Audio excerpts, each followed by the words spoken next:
Day number 76, 100 Days Journey for our CHJC 45th anniversary. Our text for today will be in 2 Chronicles 20, verse 6 of our King James Bible. And said, O Lord God of our fathers, art thou not God in heaven? And rulest not thou over all the kingdom of the heathen? And in thine hand is there not power and might, so that none able to withstand thee? Ito ang bahagi ng panalangin ni Haring Jehoshaphat. Ating makikita ang kanyang lubusang pagtitiwala sa kapangyarihan ng Diyos.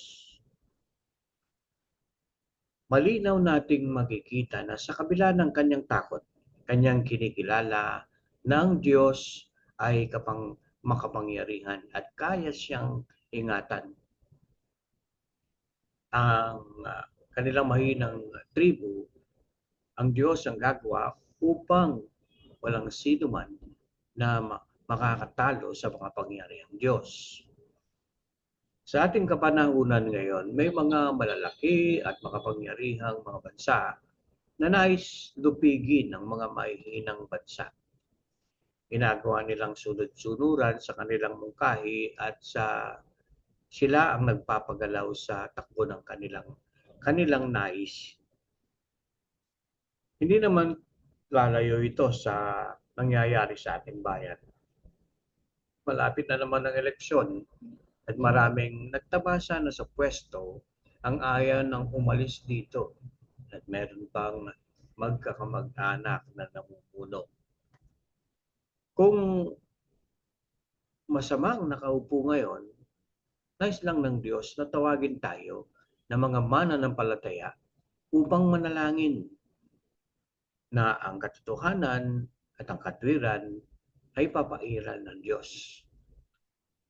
Hindi na tayo mananatiling tagasunod sa kanilang maling gawain, ngunit aasa tayo, kagaya ni Jehoshaphat, na ang Diyos na makapangyarihan ang magpapababa sa kanila kung sila ay masama at patuloy na magiging masama. At nang sa ganon, makita at makilala ng Diyos ang mananagumpay. Tayo po'y manalangin.